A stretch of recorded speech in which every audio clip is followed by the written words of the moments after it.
அத்தியாயம் 100. நூற்றுக்கணக்கான எலும்புக் கூடுகள்.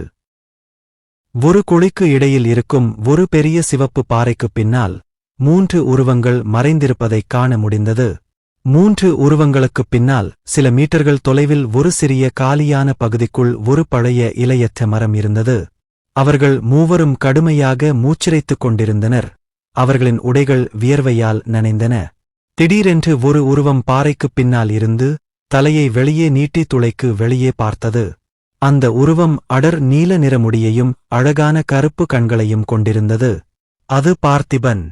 வெளியே இருந்த சூழ்நிலையை பார்த்தபோது பார்த்திபனால் கண்களைச் சுருக்காமல் இருக்க முடியவில்லை. எரிமலையைச் சுற்றி நூற்றுக்கணக்கான நெருப்பு எலும்புக்கூடுகள் சுற்றித் திரிந்தன. அவை எதையோ அல்லது யாரையோ கண்டுபிடிப்பது போல் தோன்றியது. பார்த்திபனால் சரியான எண்ணிக்கையை கணக்கிட முடியவில்லை. ஆனால் குழியிலிருந்து சில மீட்டர் தொலைவில் அலைந்து திரிந்த எலும்புக்கூடுகளைப் பார்த்தபோது குறைந்தது 500 நெருப்பு எலும்புக்கூடுகள் இருக்கும் என்று அவர் உறுதியாக நம்பினார். ஏதோ காரணத்தினால் எரிமலையின் உச்சியில் இருந்து மேலும் மேலும் நெருப்பு எலும்புக்கூடுகள் வெளியேறுவது போல் தோன்றியதால் ஒவ்வொரு நொடியும் அவற்றின் எண்ணிக்கை அதிகரித்து வருவதையும் அவனால் பார்க்க முடிந்தது. ஆழ்ந்த மூச்சோடு பார்த்திபன் தலையை உள்வாங்கிக் கொண்டு தனக்கு அருகில் குனிந்து நின்ற மற்ற 2 உருவங்களைப் பார்த்து பின்னர் தாழ்ந்த குரலில் கிசுகிசுத்தான். கபிலன், தரன், நாம சூழப்பட்டிருக்கும்னு நினைக்கிறேன். ஆழ்ந்த மூச்சோடு தரனும் பெரிய பாறைக்குப் பின்னால் இருந்து தலையை வெளியே எடுத்து நூற்றுக்கணக்கான நெருப்பு எலும்புக்கூடுகளைப் பார்த்தார். 85% எலும்புக்கூடுகளின் மார்பின் நடுவில் சிவப்பு நெருப்பு மையங்கள் இருந்தன. அதாவது அவை அனைத்தும் -D தரவரிசைக்கு சமமானவை. தரனால் +D தரவரிசைக்கு சமமான சில நீலமய எலும்புக்கூடுகளையும் பார்க்க முடிந்தது. கடவுளுக்கு நன்றி, எங்களுக்குப் பின்னால் எந்த ஊதா நிறமய நெருப்பு எலும்புக்கூடுகளும் இல்லை. அவன் வியர்வை வழிந்த நெற்றியை துடைத்தான். அவன் அடர் சிவந்த கண்கள் நிம்மதியின் சாயலைக் காட்டின. ஒரு ஊதா நிறமய எலும்புக்கூடு C தரவரிசைக்கு சமமானது. உண்மையான அரக்கர்களுடன் ஒப்பிடும்போது எலும்புக்கூடுகள் மெதுவாகவும் பலவீனமாகவும் இருந்ததால் -D தரவரிசை மற்றும் +D தரவரிசை அரக்கர்களை அவர்கள் துரத்துவதை எளிதாகத் தவிர்த்தனர். 2 நாட்களுக்கு முன்பு -D தரவரிசையை அடைந்தபோது தரன் தானே பலவீனமாக இல்லை. மறுபுறம் பார்த்திபனின் சக்தி வாய்ந்த ஒளிவட்டத்தை உணர்ந்த அவர் பார்த்திபன் +D தரவரிசையை கிட்டத்தட்ட முறியடிக்கும் தருவாயில் இருப்பதை உறுதியாக நம்பினார். திடீரென்று தரன் கபிலனை பார்த்தான். அவனால் கபிலனின் தரவரிசையை உணர முடியவில்லை. ஆனால் அவன் பார்த்திபனை விட அதிக வேகத்தில் ஓடுவதைப் பார்த்ததும் கபிலன் குறைந்தபட்சம் தரவரிசையில் இருப்பான் என்பதில் அவனுக்கு உறுதியாக இருந்தது. எரிமலையில் ஏறும் போது அவர்கள் கண்டுபிடித்த இந்த வெற்று குழி இல்லை என்றால் நூற்றுக்கணக்கான நெருப்பு எலும்புக்கூடுகளின் இரக்கமற்ற துரத்தலின் கீழ் அவர்கள் இறந்திருப்பார்கள். மூவரும் ஒருவரையொருவர் பார்த்து கொண்டனர். அடுத்து என்ன செய்வது என்று மனம் தடுமாறியது. அவர்கள் பாறைகளுக்குப் பின்னால் குனிந்து தங்கள் அடுத்த நடவடிக்கைகள் குறித்து யோசித்துக் கொண்டிருந்தபோது குழியின் விளிம்பில் வெற்றுக் கண்களுடன் கூடிய ஒரு பயங்கரமான சிவப்புமய எலும்புக்கூடு தோன்றியது. குழியை பார்த்தபோது எலும்புக்கூட்டின் வெற்றுக் கண்கள் மங்கலான ஒளியுடன் பிரகாசித்தன. உரத்த விசில் சத்தத்துடன் எலும்புக்கூடு உடனடியாக குழிக்குள் விரைந்தது. பெரிய பாறையின் பின்னால் குனிந்து கொண்டிருந்த 3 நபர்களையும் அதிர்ச்சிக்குள்ளாக்கியது. என்ன ஆச்சு? குனிந்து நின்ற மூவரையும் நோக்கி ஓடி வந்த நெருப்பு எலும்புக்கூட்டைப் பார்த்ததும் தரன் பதறிப்போனான். அவசரமான அசைவுடன் அவன் பின்னோக்கித் குதித்தான். ஒரு நொடிக்குள் பார்த்திபன் தனது இடுப்பில் தொங்கிக் கொண்டிருந்த வாளை அவிழ்த்துவிட்டார். அவர் எலும்புக்கூட்டைத் தாக்கும்போது அவரது உருவம் மின்னியது. வேகமாக ஒரு வெட்டுக் குத்தினால் அவர் எலும்புக்கூட்டின் இடது தோள்பட்டையை துண்டித்தார். எலும்புக்கூட்டின் மார்புக்குள் இருக்கும் மையப்பகுதியை உடைக்க அவர் விரும்பினார்.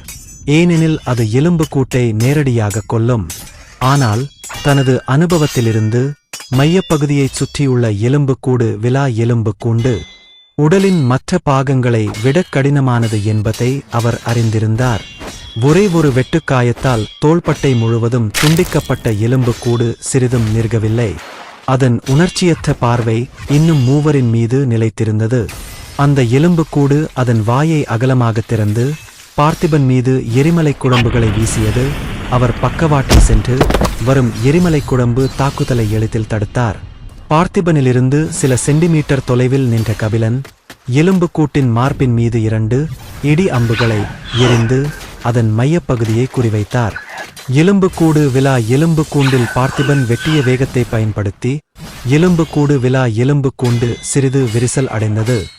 எந்த சலசலப்பையும் ஏற்படுத்தாமல் இந்த எலும்புக்கூட்டை வெளியே எடுக்க அவர் விரும்பினார். ஒரு சிறிய சத்தத்துடன் எலும்புக்கூடு விலா எலும்புக்கூண்டு முழுவதுமாக விரிசல் அடைந்து தரையில் விழுந்தது.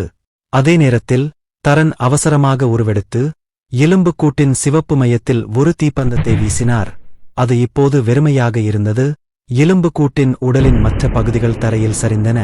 பார்த்திபனும் கபிலனும் இருண்ட கண்களுடன் தரனை திரும்பி பார்த்தார்கள். அவர்கள் எல்லா வேலைகளையும் செய்தார்கள். அவன் கொலையைத் திருடினானா? ஒரு அப்பாவி முகபாவத்துடன் தரன் அவசரமாக வேறு பக்கம் பார்த்தான். உள்ளுக்குள் அவன் சிரித்துக் கொண்டிருந்தான். ஏனென்றால் அவனது கொலை எண்ணிக்கை 198 ஆகஸ்ட் 199 அதிகரித்தது. கபிலனும் பார்த்திபனும் தரனை பார்த்துக் கொண்டிருந்தபோது ஒரு பலத்த இரைச்சல் தரையை அதிர வைத்தது. அவர்கள் அனைவரும் திடீரென்று முன்னால் பார்த்தார்கள். அவர்களின் கண்கள் கிட்டத்தட்ட வெளியே வந்தன. குழியின் நடுவில் நின்று கொண்டிருந்த மூவரையும் 20க்கும் மேற்பட்ட எலும்புக்கூடுகள் பார்த்துக் கொண்டிருந்தன. ஒரு நொடி கூட காத்திருக்காமல் எலும்புக்கூடுகள் உடனடியாக குழிக்குள் நுழைந்தன. அடப்பாவி! தரன் சபித்தார். இப்போது அவர்கள் எல்லா பக்கங்களிலிருந்தும் சூழப்பட்டிருந்தார்கள். பார்த்திபனும் கபிலனும் வாளிகள் நிறைய அளவுக்கு வியர்த்துக் கொண்டிருந்தனர். இந்தக் குழப்பம் காரணமாக அருகிலுள்ள அனைத்து எலும்புக்கூடுகளும் குழியை நோக்கி விரைந்தன. ஒரு நிமிடத்திற்குள் குழியின் நுழைவாயில் நெருப்பு எலும்புக்கூடுகளால் நிரம்பி வழிந்தது. அவை மூவரையும் கத்திகளால் வெறித்துப் பார்த்துக் கொண்டிருந்தன. கபிலன் ஒரு ஆழ்ந்த மூச்சை எடுத்துவிட்டு தன் அருகில் நின்ற பார்த்திபனை பார்த்தான். உயிருடன் இருக்க உங்களால் முடிந்த அனைத்தையும் செய்யுங்கள். இருவரும் தங்கள் வாள்களால் வந்து கொண்டிருந்த எலும்புக்கூடுகளைத் தாக்குவதற்கு முன்பு பார்த்திபன் கபிலனை திரும்பிப் பார்த்தான். தரன் ஒரு மந்திரவாதி என்பதால் அந்த ஜோடிக்குப் பின்னால் நின்று கொண்டிருந்தார். 6வது மாடியில் இருந்து பெற்ற +SS தரவரிசை மந்திரக்கோலை பிடித்து எலும்புக்கூடுகளின் மீது பல்வேறு மந்திரங்களை வீசத் தொடங்கினார். அந்த மந்திரக்கோல் நீல நிறத்தில் இருந்தது. மந்திரக்கோலின் நடுவில் ஒரு பச்சை இரத்தினக் கல்லும் பதிக்கப்பட்டிருந்தது. அந்த மந்திரக்கோல் ஒரு மந்திரத்திற்குப் பயன்படுத்த வேண்டிய மானா அளவை குறைத்தது. கபிலன் மற்றும் பார்த்திபன் போலல்லாமல் தங்கள் உடலில் இருக்கும் மானவை விரும்பிய இயற்கை கூறுகளாக மாற்ற தங்கள் திறன்களை மட்டுமே நம்பியிருக்க வேண்டியிருந்தது. தரன் தீப்பந்தங்கள், பூமி கூர்முனைகள் அல்லது வேறு எந்த சிறிய தனிம தாக்குதலையும் திறன்கள் இல்லாமல் உருவாக்க முடியும். அவர் விரும்பிய மந்திரத்தை மனப்பாடம் செய்து சரியாகச் சொல்ல வேண்டும். ஒரு நேரடி குத்தினால் பார்த்திபன் மற்றொரு நெருப்பு எலும்புக்கூட்டை வெளியே எடுத்தார். ஆனால் வரும் எலும்புக்கூடுகள் ஒருபோதும் முடிவடையவில்லை. குழியின் நுழைவாயிலில் நெருப்பு எலும்புக்கூடுகளால் நிரம்பியிருந்தது. அவர்கள் மூவரையும் வெற்றுக் கண்களுடன் பார்த்துக் கொண்டிருந்தனர். ஆழ்ந்த மூச்சோடு கபிலன் குழியின் நுழைவாயிலைப் பார்த்தான். அந்தச் சத்தம் காரணமாக எல்லா எலும்புக்கூடுகள் விரைவில் குழியை அடைந்துவிடும் என்பதில் அவன் உறுதியாக இருந்தான். அவன் பார்வை எலும்புக்கூடுகளின் மீது நிலைத்திருந்தபோது திடீரென்று அவன் ஒரு தீவிரமான முகபாவத்துடன் ஒரு அடி பின்வாங்கினான். கபிலனின் வாளைச் சுற்றியுள்ள அதிபயங்கர ஒளியை உணர்ந்த பார்த்திபன் தனது பின்முடி நிமிர்ந்து நிற்பதை உணர்ந்தார். கபிலன் ஒரு பெரிய தாக்குதலுக்குத் தயாராகி வருவதை அவன் ஆழ்மனத்தில் அறிந்திருந்தான். அதனால்தான் ஒரு நொடி கூட வீணாக்காமல் பார்த்திபன் முன்னால் குதித்து கபிலனை நோக்கி முன்னேறி வந்த அனைத்து எலும்புக்கூடுகளையும் தடுத்தான். மறுபுறம் கபிலனின் வாளின் பிடி இறுகியது. மேலும் ஒரு வெண்மையான சாம்பல் நிறம் அவனது வாளை முழுவதுமாகச் சூழ்ந்தது. கபிலனின் பார்வையின் கீழ் அவனது வாளின் நுனியில் ஒரு சிறிய சுழல் உருவானது. ஆனால் அவன் இந்த நகர்வை பயன்படுத்திய முதல் முறையுடன் ஒப்பிடும்போது சுழல் பெரியதாகவும் கடுமையாகவும் இருந்தது. இவை அனைத்தும் ஒரு சில வினாடிகளுக்குள் நடந்தது.